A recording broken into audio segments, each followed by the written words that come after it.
Good evening. I'm here to share with you a story from Baguio City, Philippines, a place where fog rose through mountain streets, like something trying to hide what happened there. On Dominican Hill, there stands a structure.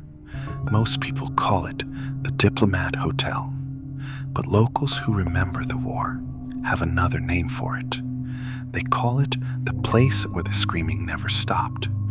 Tonight, we'll examine what happened inside those walls during the final days of World War II, what the Japanese Kempeitai secret police did to the priests, nuns, and refugees who sought sanctuary there, and why, 79 years later, visitors still report seeing headless figures in white near the fountain where bones were found. This is a documented case.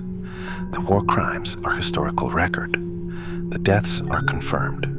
What happens there now, you'll have to decide for yourself. Let's begin. The Dominican Hill Retreat House was built in 1913 by American Dominican friars. It sat on the highest point in Baguio, surrounded by ancient pine trees that had stood for centuries before the Americans arrived.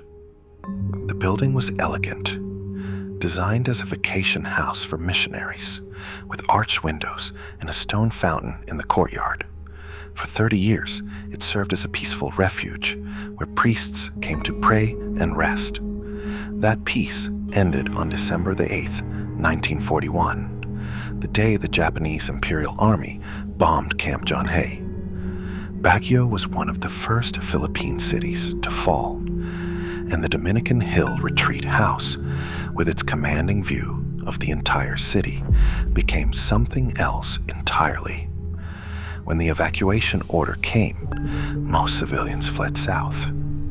But the priests and nuns at Dominican Hill refused to leave. They opened the doors to refugees, families with children, elderly couples with nowhere else to go, people who believed the church would protect them. They believed wrong. By 1945, the Japanese knew they were losing the war. American forces were pushing north through Luzon. The Kempeitai, Japan's military secret police, became increasingly brutal. They suspected everyone of being guerrilla sympathizers. They needed a place away from the city center, somewhere isolated, somewhere no one could hear. They chose the retreat house on Dominican Hill. According to testimonies documented after the war, the Kempeitai forced the priests and nuns into the basement. The refugees were separated. Men were tied to the pine trees in the courtyard. Women were taken to different rooms. What happened next is documented in post-war tribunals: torture, rape, systematic executions. The priests and nuns were beheaded near the stone fountain. Eyewitness accounts from survivors hiding in the surrounding forest describe seeing bodies lined up, heads placed on the fountain's edge. The testimony states that the executions continued for 3 days. By the time American forces reached Baguio on April 26, 1945, most of the Kempeitai had either fled or committed harakiri, ritual suicide, rather than surrender. The bodies found at Dominican Hill were buried quickly. The Americans wanted to move past the atrocities, rebuild. The retreat house was abandoned. Too many ghosts, they said.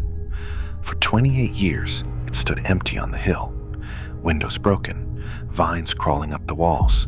Locals avoided it after dark. Then, in 1973, a man named Antonio Akpawa bought the property.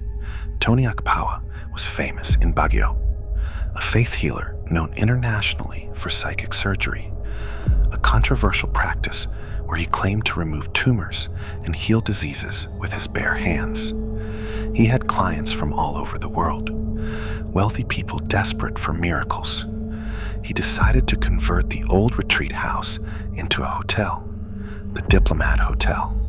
He renovated the building, added rooms, installed electricity, but workers reported strange occurrences during construction. Tools would go missing and reappear in the basement.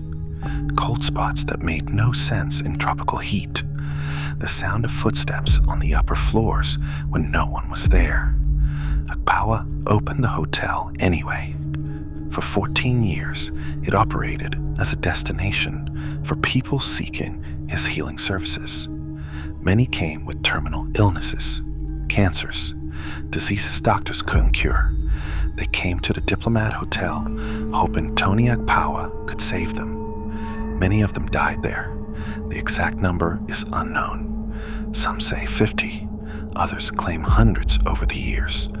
What's documented is that Tony Akpawa's methods were never medically verified, and that the hotel, built on ground soaked with wartime blood, gained a reputation for something else entirely.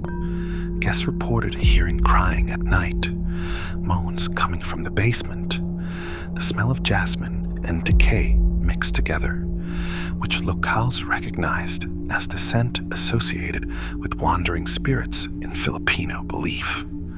Apparitions were seen near the fountain, figures in white habits, figures without heads. In the 1980s, Tony Akpawa suffered a heart attack, then a brain hemorrhage. In 1987, he died. Some say it happened inside the hotel. Others claim he was rushed to the hospital.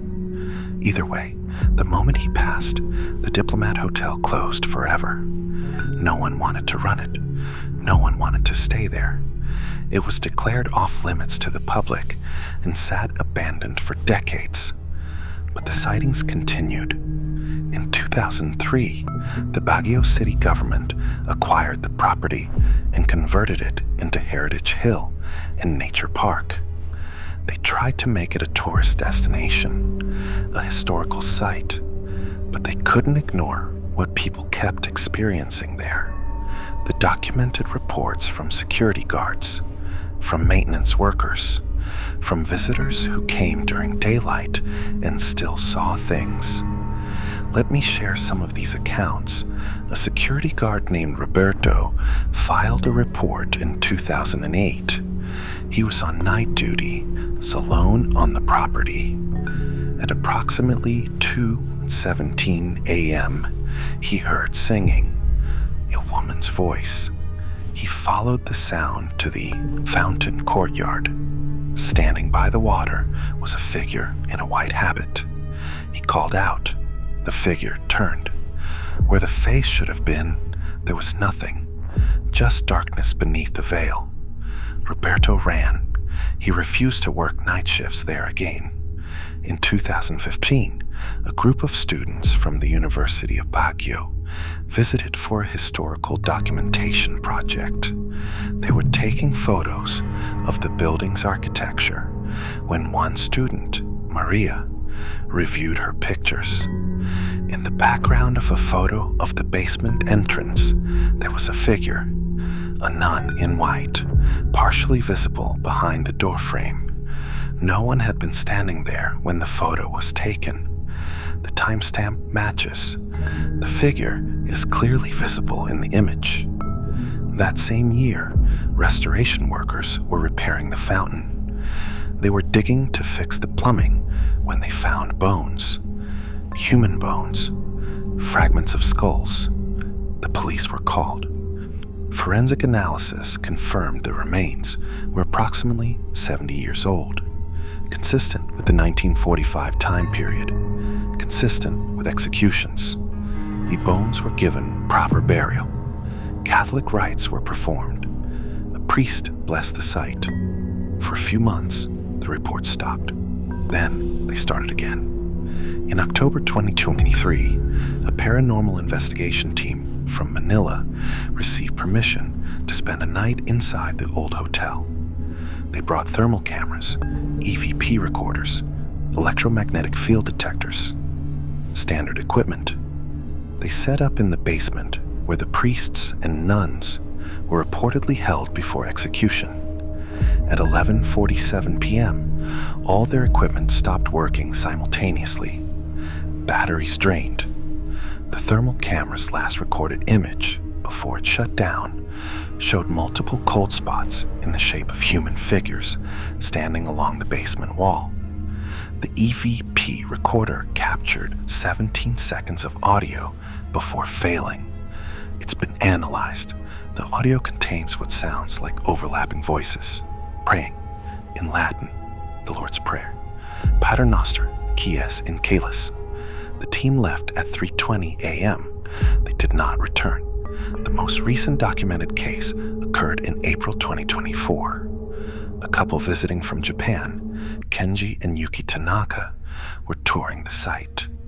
They had no knowledge of the hotel's history, no understanding of what had happened there during the war. They were simply tourists visiting Baguio's historical sites. Yuki was taking photos near the fountain when she smelled something. Jasmine, strong, overwhelming jasmine mixed with something else, something rotten. She turned to ask Kenji if he smelled it. That's when she saw the figure standing by the pine trees, a woman in white. Yuki waved, thinking it was a staff member in traditional dress. The figure raised its hand. It waved back. Then its head fell forward, hanging by threads of flesh, before detaching completely and falling to the ground. Yuki fainted. She was taken to Baguio General Hospital. When she recovered, she told the attending physician what she'd seen. The physician was a local. He nodded. He'd heard similar stories his entire life. He told her about the beheaded nuns, about the Kempeitai executions, about the fountain where bones were found. Yuki and Kenji left Baguio the next day. They cut their vacation short. They did not return to the Diplomat Hotel. The property remains open to the public. The city government maintains it as a historical site and nature park. They offer no official stance on the paranormal reports, but staff members carry blessed salt. They wear protective amulets. They never enter certain areas after sunset. The basement is permanently locked. The fountain, despite being restored, constantly malfunctions. The water turns red for no mechanical reason. Engineers can't explain it. Filipino spiritualists say the site is saturated, that so much violent death in one place creates a wound in reality itself, that the spirits trapped there can't move on because they died in terror, without last rites, without proper burial. The Catholic Church acknowledges the tragedy but takes no official position on hauntings. They've blessed the site multiple times. It hasn't helped. Some believe the spirits are trying to tell us what happened, that the headless nuns appear because their story was buried with them, that they need witness, they need testimony. Others believe something darker, that the combination of wartime atrocity and decades of deaths from Agpawa's failed healings created something beyond simple hauntings, something that feeds on the fear of those who enter. The Diplomat Hotel stands on Dominican Hill. You can visit it, walk through the ruins, stand by the fountain where bones were found, go down to the basement where the priests and nuns were held, take photos.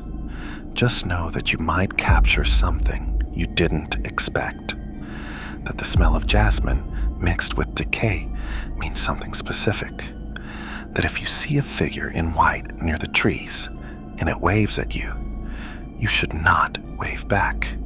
Some wounds don't heal. Some voices don't stop screaming. In some places, no matter how beautiful the view, should never have been built at all. What do you think happened at the Diplomat Hotel? Were these documented sightings simply trauma and imagination? Or is something still trapped on Dominican Hill, trying to tell us what was done to them? Let us know in the comments below. And don't forget to subscribe for more true ghost stories from across Asia.